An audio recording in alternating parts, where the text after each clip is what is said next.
Hello, my name is Deol. Today I'm here with my old friend Dan Flomen, who is the Executive Vice President with Empire Communities. Today we're going to talk about new project by Empire. It's called the Maverick, right on King Street. Here's my old friend Dan Flomen. Nice to see you again. Pleasure. So it's, Jolly and I go back since the beginning of his career. Sadly, I'm a little bit older than him. I've been doing this for 27 years, but my most successful years in real estate all basically involved Jolly. It's a true story. We go back to the beginning of my involvement with Empire Communities. Again, I've been in business for 27. The last 12 plus years have been with Empire Communities, of which Jolly has been one of our biggest supporters. His clients have not only made a lot of money, but a lot of his end users who have lived in the condos and houses that we've sold to his clients, have had a great experience with us. It's not just important to buy a great investment, but it's the whole experience, the aftercare, the follow through that Empire provides to its clients that's important, which I know is a main reason that you do support me and my projects. And I do appreciate your support and your ongoing support and your future support that is coming down the pipeline. It is because it's not just the sales. It is because the service comes after the sale, which is very important for the clients, and not only for end users, for investors also, because if any tenant has issues, they go to management or complain.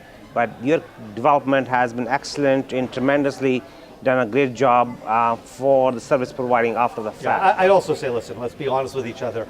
Our friendship allows you also to contact me on behalf of your clients directly. Absolutely. And if there is ever a problem, we tend to resolve it very, very quickly.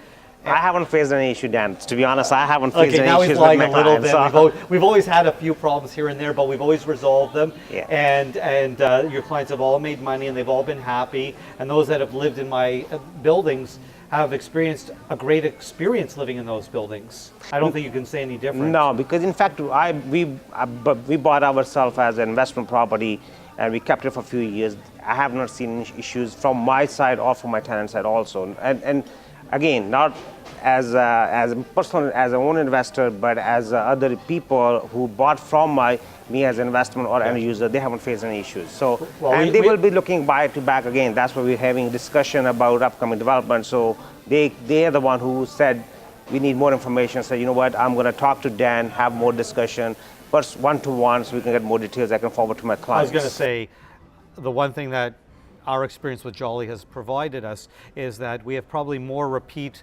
clients through Jolly, be it again as investments or end users, than pretty much most of the brokers that I deal with, which is, kudos to you. Your clients stay loyal to you because you always make them money, and they stay loyal to Empire because we provide them the product that allows them to make money and have a great experience. It is important, what I noticed from the client perspective, if you leave the money on the table, not just as a development, as a profit, as a corporation, but if you leave the money on the table for end user or investor, they always come back because they see the potential, the growth in the city. And you always, not only that, you have a great location. Doesn't matter which area you guys, which city, whether it's in Toronto, Etobicoke, or Hamilton, Niagara Falls, you always pick the great location for investment and end user. Well, it's interesting. It's a nice balance. Well, it's interesting you say that because we have almost gone dark, for lack of a better word, for a few years. Let's be honest with each other. And that's because we are very specific as to where we're going to build. We don't just choose any site in Toronto. We only choose the best sites, the sites that make the most sense. And frankly speaking, they're sites that the owners of the company and executives like myself buy into ourselves. It's the old Gillette commercial back in the day where, he's not only a user, but he's the owner of the company. I actually buy in my own projects. And I'm very select as to where I buy. You know, most recently I bought at a project at Oakwood and Eglinton called Midtown. Yeah. And you know, upcoming we've got this great project called Maverick, which I know we're here to talk about today, which I also will be buying into because I truly believe it has, in my case, a great long-term investment opportunity. Whereas at Midtown, I bought for my, I know he's young, but my 16-year-old son to eventually move into.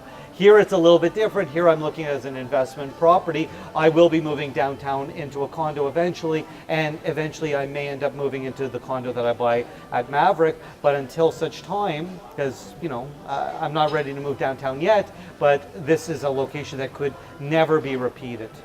You know, I 100% agree with you. Few years ago, I bought myself as investment property in this neighborhood, and when we took a possession about 5 years ago, not even 5, but 3 years ago, my son, I took him the first time to condo, and he said, "This is where I want to live when I go to university." And that time he was only 6 years old. You can imagine 10 years from now, and I mean, when we bought as investment, Well, not hopefully for. he gets his brains from his wife so they can make it to university. Well, that's his plan is, right? So, I mean, then wife side is yes, yeah, for sure. I mean, I can look only the money part, but the other part, yes. You know, you're right. I mean, the point is, you know, they look for future generation is all about condos and living space, smart living, not only the housing sector, which is low rise, but they look at the lifestyle, right? And trend has been changing. I mean, when we came to Canada, I remember that time is all about buy a bigger house, and that was the rat race. But now the younger generation is all about lifestyle. It's funny you say that because my daughter, who's 20 and who's now living in Vancouver, she goes to UBC. When she moves back to Toronto, she's only thinking condo. She's not even thinking houses. And it's not because she can't afford a house. It's because she prefers the lifestyle of living in a condo. Luckily, she has a father who has bought her a condo already, and so she'll probably have a place to move into. But condo living is no longer the alternative because you can't afford a house. It's a lifestyle, it's a way of living. And to be, especially where Maverick is going to be, the only opportunity is a condo. And why would you want anything else? You want to be able to lock your door, walk out the building, and literally walk, not even have to get in an Uber or a cab, and walk to the best restaurants, theaters, like the nightlife. Everything is walking distance from this building. You know, that's why I said whenever Empire pick the project, they always put key thing is location. Well, think about it. We're sitting at Luna. Yeah. In the second floor above the Toronto International Film Festival's Lightbox Theatre building. And our building is directly across the street. So a lot of people talk about King West, and it's a broad thing to say King West. A lot of people talk about the heart of King West.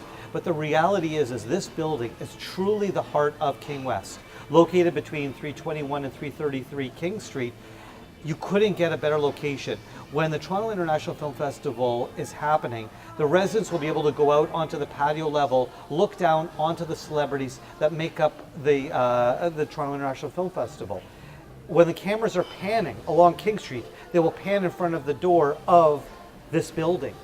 You can't get a better location than this. We are center ice. I know I'm coining a very Canadian phrase, but we are truly center ice of King Street. It is true, because King Street, you cannot replace the address. People who know the King Street, they know the lifestyle, they will not go into any other street. They want to be on the King Street because the streetcar, right? And the access to the city itself, whether you're going to financial district, it's like a walking distance for 10 minutes walking distance, or you can take a subway, which is right across the street, and you can go anywhere in the city. It's convenience, location, lifestyle. And think about it, with this new streetcar system that's running along King Street, literally you have a streetcar at your front door to take you right to the business section. You don't have to worry.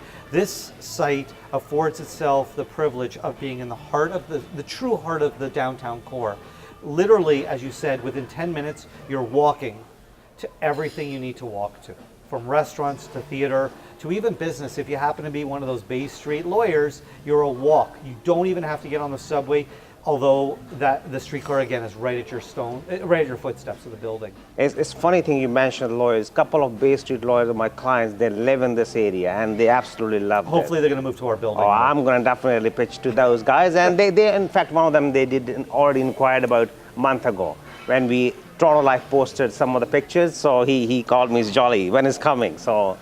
Well, and the important thing is the building has 3 different types of units. When I say types, I'm referring to, we have 1 bedrooms, which make up a large part of the building, but we also have 2 bedroom and 3 bedroom units. And our 3 bedroom units are almost 1,100 square feet. Our 2 bedrooms run from just over 700 square feet to over 800 square feet. So we took a lot of pride in design of the building to make sure that the size of the units were perfect for the buyers we knew coming in, whether again, they were an investor looking for a 450 square foot 1 bedroom to an end user looking for a 600 square foot 1 bedroom unit. And then we have the 2 bedrooms and the 3 bedroom units. And we're really proud of our designs. We spent an absolute ton of time working on these designs. Unlike other buildings which may have rushed to market, we spent, I cannot even tell you how many hours, working with the architect and the engineers and focus groups, which I know you were a part of when we decided what we were going to do. Sorry, there's the little inside info that we did use Jolly as part of our focus group to design the best units for this building. Well, I'm blessed to be part of the focus group. I wasn't sure which we're going to talk about today or not. Secrets out of the bag. It's already out. So the Maverick card, the special, originals card, you gave me this when we came to this room earlier. Can you explain to me a little bit more about the social club so our audience will know also a little bit, our users? So let's take a step back and understand what we're doing here. We are the first building that I'm aware of to have what we're calling a social architect as part of the building. So what is a social architect? For lack of a better words, it is a curator of events. Curator meaning a creator of events. So the residents of the building will have events curated for them. Now you'll have to pay as you go for those events. But let's say as an example, there's a new art exhibit at the AGO. Yeah. And they want to have a special event for the residents of the building. The social architect, their goal is to create an event around that, to allow the residents of the building to go to that event. Let's say you want to go to Patria for dinner, which is, again, just a walking distance away. The curator will call my good friend who happens to be the general manager of the place, and we'll try to set up a private section of Patria, again, for the residents to go to. You want to go to a theater, they will try to arrange for a block of tickets, again, for the residents of the building. The curator, the social architect of the building is part of your maintenance fees. The events themselves, again, it's pay as you go, which I know you expect, because like when you go to the Bellagio person, you pay for the events, but their goal is to make the events available to the residents of the building and to the owners. You are a special case, in many respects, by the way, in that we have a select few people which are part of our social club who are not necessarily an owner. You were granted access as part of that special club. And we've already had some events that you've been invited to. Yes, we had a special dinner which you went to, which a world famous chef, created the dinner.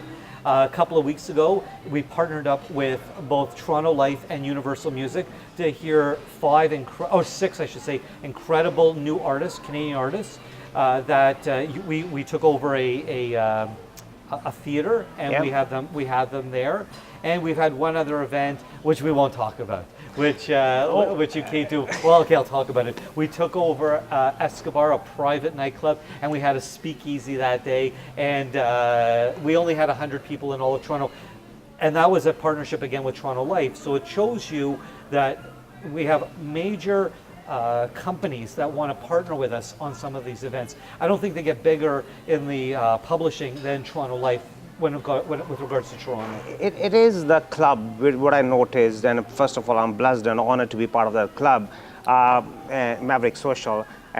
This club is not only create a connectivity between people, also people which you don't know. In today's market, I believe, is who you know is more than what you know. And this club is that one of the club which can grow your network from one level to a whole different level. Absolutely. And that has itself its own value. Well, the club is comprised of not only obviously top real estate agents like yourself, the residents of the building, but some of the biggest social influencers in Toronto. You saw them, you met them. For privacy's sake, I'm not going to mention some of their names, but they were a combination of some of the wealthiest people in Toronto, coupled with some people that are just massive influencers in the social gambit that is Toronto, from periodicals to music, radio, television, and we've been blessed to have them all part of this club. I mean, this club, they should have thought, I mean, this great empire thought about this concept, but this concept should have brought it into the city a while ago. I mean, I've seen the clubs, social clubs, does exist in other part of the world, other major Nothing like cities, this. but nothing like this. But this is a totally different level. Most social clubs focus on one thing, whether it's music or food. We are across the spectrum of everything, and that was a very important part of this club. Again, so that your buyers, when they buy into this project, will become members of the social club and will experience all the benefits of this club. And this club, let me ask you another question on this club. So this is only for residents? It's only for the residents and a select few people like yourselves who technically are not necessarily residents, but are influencers in the city. So we have a handful of influencers who are not necessarily residents, and that's sort of the melding of the greatest social influencers coupled with the residents of the building. So you can't, there's no value, it is priceless. It is priceless. Priceless. You can't buy it Well, you can unless you buy the unit. Unless you buy the unit. So the reality is they can if they use you as their agent and they buy one of the units in the building. They have automatic status with the social architect of the building. Is there anything I'm missing which should I explain to my clients in terms of variety or any other I guess what we should touch base on is a few of the amenities that the building per se has, which is important because we do have a slightly different look on this building. One of the things is we traveled, I traveled, fortunately, thank you Empire, to Hong Kong, to Dubai. I was just in London, New York, and we tried to pull all the best things from all of these major cities and put them in this one building. So unlike your normal concierge, we do have somebody that will be on the main floor. So it's a concierge slash doorman. I'm not saying he's going to stand at the door and open the door, but he's at the door. But the key is that the main lobby is actually on the 5th floor. So you actually come up and you pull that straight out of New York or Chicago or LA or London. So the main lobby really isn't on the ground floor. We do have a little area where the concierge, doorman, whatever you want to call them, will be sitting. And there'll be a little place that you can sit as well, because if you're grabbing your Uber or whatnot, we want to make sure it's convenient. Again, it has to do with the experience of the buyers and the residents of the building. Right. But you'll go up to the 5th floor where you'll have this incredible experience. We've got two basically levels. We've got a gym level and we've got this concierge level. From the concierge level per se, the lobby level, there isn't somebody up there. The social architect will be up there during the day to organize the events. But we also have this great outdoor space. So imagine that when the film festival is happening, you're outdoor looking down. It was important for us to have outdoor living space because, let's face it, in Toronto, there's a lot of buildings that don't have this outdoor terrace area. That's right. Because of the constraints of being in downtown Toronto. We will have this great outdoor space. On another level, we will have this incredible gym area. Not your normal gym area, but it's going to be high end. But we also have something that's very unique, and you know, maybe it's more along your lines than my lines, but we have a little area which we're going to call a beauty bar. Well, think about where you are. You are downtown. Let's say you're going to go out with let's say you're going out with your guy friends, or you know, you're going out with a group of women, and you want to have your hair, makeup done. I don't really have to worry about my hair being done, but you apparently have a lot of hair. So maybe I should have done today, but and you get together with your friends and you bring in your own hairstylist, you bring in your nail and makeup, and we have a place that you can have that done right before you go out. And think about it, then you're walking out your door and you're walking to the restaurants. It's not like you've got to go somewhere and then come back. Again, it's a place that you can access. I want to take a step back from all of that though. I would say one of the best features of the building is it's in Toronto. And listen, I'm a Torontonian, I'm a 4th generation Canadian, and I want to say one thing. We overlook the fact that the greatest amenity in Toronto is the city. Toronto is a great amenity.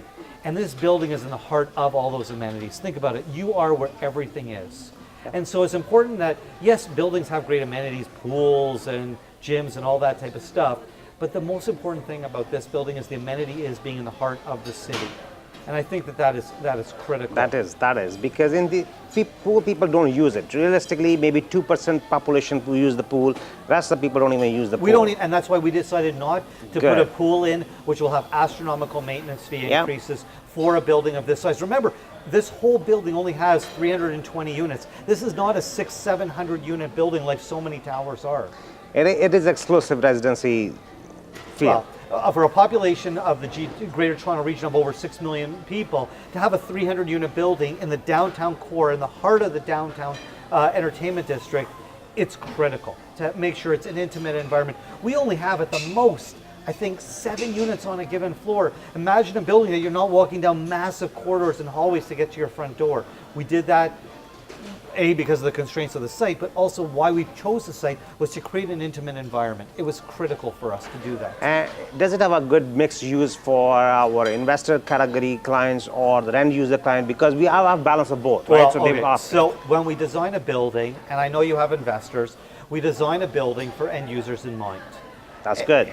You know, if you sell to investors, it's a business decision for people, and I think this is a great business decision to go with investors into this building. But this building was designed for end users. We don't design for rentals. It's important because at the end of the day, this is an investment. We anticipate the majority of this building being end users because of the way we're located in this situation. And you know, it's important that an investor, though, who has a tenant, that the tenant feels they're treated exactly like an end user. So we don't design poorly. We design with ultimate experience in mind for end users. So we have 1 bedrooms that run anywhere from 400 and change to almost 600. We have 2 bedrooms that start at over 700, and we have 3 bedrooms again that are just under 1,100 square feet. It is critical that when we're designing a building, and I'm only speaking for Empire, but it's critical that we design for end users in mind. It is. That's why I said earlier, when we sold in past with the Empire, clients, and whether they were investor or end user, they had no issues in terms of after sales service. Those issues come when the design is not there or the quality is not there. Well, so we had no. Well, here's the other part to that. When you have an investor, we treat the tenant as though he was an end user. If there is a hiccup, if there is the slightest issue, and the tenant comes to us, we don't wait for the owner to write us. If it's something that we need to repair, we fix it. So the end users that may, the investors that may have a tenant in there, it's a worry less. I hate to say free. I'm just sorry. I'm going to wear my legal hat. It's a worry less environment for your investors, knowing that we don't have to have that extra level. If a tenant has an issue, they come to our customer care division, and we will try to help out. Again, it's critical that even the tenants are treated as though they were the buyers. So for that whole experience for them. Oh, that's great, because if you think that way, then the building is designed is far better at different level. Well, I'd say that one other thing that I kind of omitted that's very important is we have I don't like to use the word WeWork because it's very specific as a business model, but we have a work center in the building. Think about where you are. You're at the heart of King Street. You're at the heart of Toronto. You have a lot of business people, and they're not going to initially want to work within their unit. So we've created this work-as-you-go space, a place they can come down to, use their Wi-Fi, and do their work in a very comfortable environment. It's a place to get away where we'll have a boardroom. So if you're having a meeting, you want to bring some clients into the building, we have a place. They have what we call a phone booth-like area. So you want to make a private call, you can go in, close the door, and make the phone call within this workstation. And I think that that's an important thing also in a building. It is, especially for young professionals. A lot of companies, the startup companies, they don't want to pay high rent to rent an office space. So it's great for them because freelancers or fresh young professionals, 100%. That's ideal. The number of independent contractors who work for companies today is one of the fastest increasing percentages of the business market. And we know that they work from their homes. Yeah. Now, do you really want to wake up, put on your laptop, sit on, and watch TV and work? Well, me, yes. But most young people who are, listen, I'm 50, right. I'm 50 years old, I'm not 25 years old. They want to just get out of their apartment. And now you can get out of your condominium, go downstairs, again, not to the basement, but to a nice floor that's got great visibility, and sit and work and have a great experience working during the day. That's very important because I said young professional, that's their lifestyle is. Whether they work from home or from office, they want freedom, comfort zone, and which you are adding as a part of amenities that will add a great value to. Did I mention there's a wine tasting area? Oh. So if the social architect is curating a new wine that's coming out, we have a place that we can do wine tasting, and then it opens out onto another outdoor patio. So That's you have a this different indoor level. outdoor lifestyle. That's a different level. Yeah. So Dan, before we take too much time, is there anything I'm missing before Yes. my client should know about it? Well, I would say, listen, you and I have worked together for a long time. I'd say one of the most important things for not even your clients are always going to call you, but any customers that may be watching this, listen, Jolly is part of our Empire Club. He has great access, obviously, to me and to units. And like I strongly advise that if you are thinking about buying at Maverick, to give him a call, to talk about what type of unit that you're looking for. Jolly will immediately call me, whether I want to call me or not. We'll sit together, we'll find a unit that best suits your needs. Again, whether it's an end user looking for a place to live or an investor, we'll work together, we'll find a great unit that suits your client's needs, and we'll get that unit for your client. So I would say the one takeaway from this is, don't sit on the fence. If you're thinking about buying in Toronto, downtown, specifically on King Street in this area, which I think is one of the best areas, call Jolly, introduce yourself to him, and then we'll find the best unit for you. Well, thank you, Dan. Thank you for Listen, nice buddy, presentation. it's a pleasure. Thanks.